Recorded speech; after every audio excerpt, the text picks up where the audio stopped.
nuestro amigo antes de despedirnos. Carla pídele a Lick Levy que hable un poco qué es dar duros coces contra el aguijón. Pero ¿quieres que lo explique? El libro está ahí, es de las vacantes de Eurípides, aparece Dioniso y Dioniso habla y dice esa frase, así que es curioso, ¿no?, que utilice el Nuevo Testamento a un Dios que en cierto modo hace una resurrección, que comiendo su cuerpo te salvas, y en cierto modo lo utilicen para Jesús, ¿no? Es un poco extraño, ¿no? Aparece Pablo y le dice, hola, estoy citando un pasaje de la vacante de Eurípides que lo pronuncia un dios Dioniso, que es parecido a ti.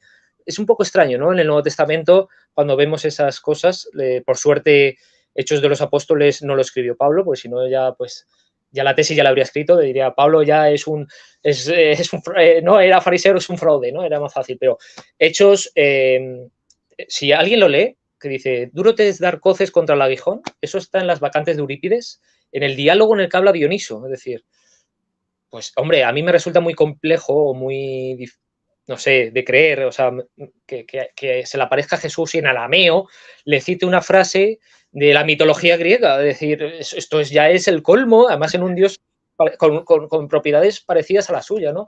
Así que no sabemos en qué estaba pensando ese señor de Hechos de los Apóstoles cuando lo estaba escribiendo, que sabemos que no es Lucas, pero que no sabemos en qué estaba pensando, ojo por esa influencia de las vacantes de Eurípides, de cómo se le ocurre citar la mitología griega o un dios griego para representar a Jesús, como diciendo, además, precisamente, decir que, o sea, es que hay que entender que también en el mundo egipcio, es decir, cuando ese comer un cuerpo recuerda a Anubis, tenía que comerte para que tú pudieras, decir, tenías que ser parte con un dios para que tú pudieras vivir eternamente, es decir, esa concepción también la tenemos aquí, pero también está en la Eucaristía, es decir, qué raro, ¿no?, que se vincule a un dios como Dioniso con Jesús, y no soy yo, es el texto, ojo, no es, tú has sido, no, el texto en griego, además lo puse yo en un vídeo en griego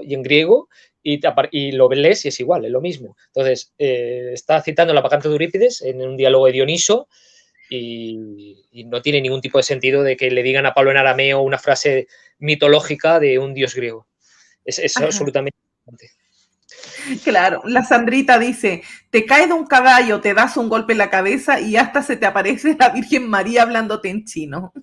No, habla en arameo, habla en arameo un texto en griego de la mitología griega en un dios griego, es decir, es todo un espectáculo, dices tú, ¿aquí qué está pasando? Es decir, yo cuando leo el Nuevo Testamento me sorprendo muchas cosas, yo la verdad es que intento ser serio, yo digo, bueno, voy a ser serio, pero es muy difícil, el Nuevo Testamento es muy difícil ser serio porque tiene problemas que no tienen sentido, ese no tiene sentido, o ir por ahí Pablo, además el Pablo diciendo, bueno chicos, a ver, he ido con filosofías a otras gentes y me han dejado mal, me he dejado en ridículo, y la explicación es porque ellos saben más, pero ¿sabes por qué? Porque es sabiduría humana. Pero si yo hubiera hablado del Evangelio de Cristo, se hubieran convencido. Así que hay que hablar del Evangelio de Cristo. No hagáis caso a la sabiduría humana. Claro, le dan un rapapolvo, le dejan en ridículo todos los filósofos y luego dice, oye, mira, que fue por culpa mía, porque me vanaglorié. Yo pensaba que era aquí el mandamás. Y él mismo te lo justifica, él te lo dice. No sé si te has leído las cartas, te lo dice. Dice,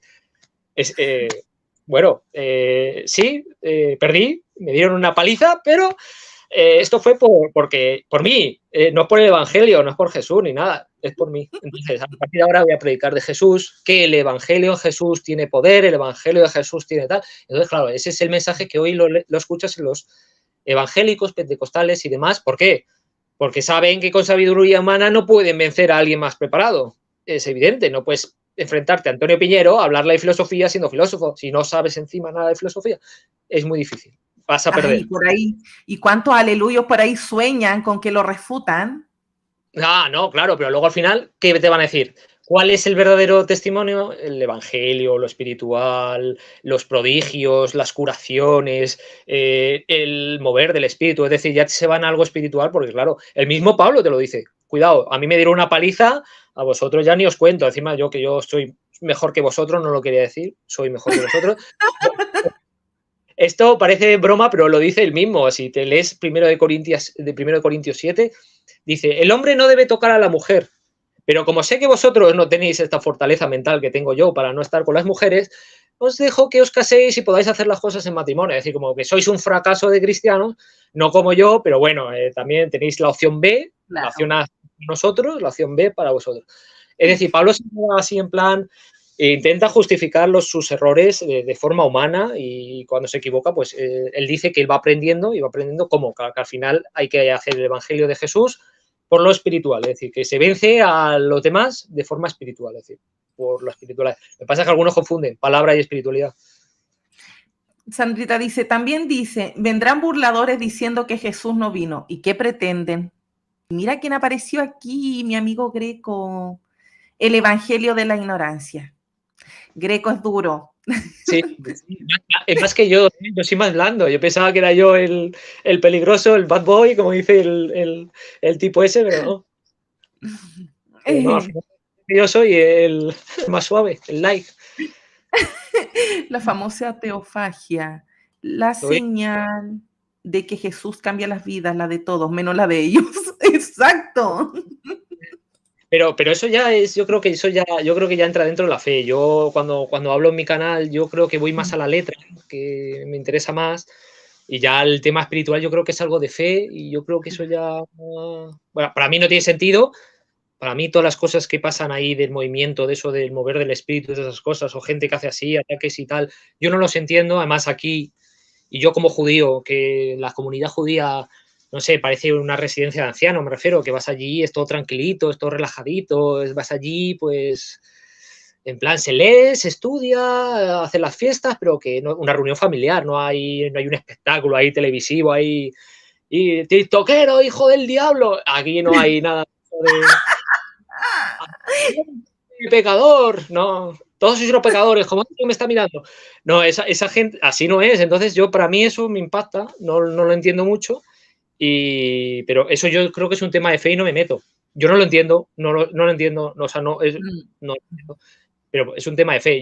A mí me gusta más la letra. Yo, por ejemplo, claro, el problema es que yo creo que la gente cristiana o el Nuevo Testamento, yo creo que para aceptar a Jesús y todas esas cosas, como digo, es algo espiritual, algo que tú tienes fe. Es decir, claro, hay dos tipos de personas. La primera persona que se hace el sordo, que es decir, hay errores, ahí pasa esto, porque, a ver, hay una película que te venden que no tiene sentido. Y la siguiente película es alguien que te dice, todos estos textos están inspirados por Dios. Es decir, ha habido un Espíritu Santo que ha venido a inspirar a esta gente y han escrito el texto. Eso es muy difícil que alguien de verdad racional se pueda creer esto. Es decir, esto para mí, eso ahí sí falla algo. Pero luego hay otro tipo de persona que dice, yo sé que aquí pasa esto y esto. Aquí hay dos nacimientos de Jesús, dos genealogías, son incompatibles. Aquí pasa algo, pero yo siento que Jesús es el Mesías. O yo creo que Jesús es el Mesías, o que lo que dice ahí el Nuevo Testamento no es verdad, pero Jesús sí, yo qué sé, eso ya no me meto. Pero la primera para mí es absurda. O sea, alguien que te diga, esto es inspiración divina, inspiración divina. En el texto de Zacarías de la Biblia, yo soy judío, en el texto de Zacarías de la Biblia, ahí aparecen dos Mesías, dos coronas y solo hay uno. ¿Por qué? Porque ha habido un poder sacerdotal que ha dicho, no nos viene bien que rivalicemos con alguien de David, y han tachado el nombre de Zorobabel, y Zorobabel iba a ser Mesías, pero desapareció, murió. Por la historia sabemos que hubo algún tipo de conflicto civil y murió seguramente o asesinado en un conflicto civil. Pero Zorobabel desaparece en la historia, pero ahí aparece en el texto manipulado, porque el texto está manipulado, no te estoy diciendo que el texto sea mentira, sino que está manipulado, aparece hay dos Mesías, hay dos coronas, uno está sentado a la derecha del otro, pero solo está Josué, Yoshua, ¿y el otro? ¿Dónde está? Y si te lees las versiones en griego, está más especificado de que existe alguien que está sentado a la derecha, mirando, etcétera, etcétera. Es decir, ahí ha habido una manipulación textual, es decir, que ha habido han tachado porque no les interesaba Zorobabel, no les interesaba a nadie. Ahí tienes tremenda ventaja porque Levi, aparte de manejar el hebreo, maneja el griego. Entonces, una ventaja enorme para el estudio de la Biblia. Yo cuando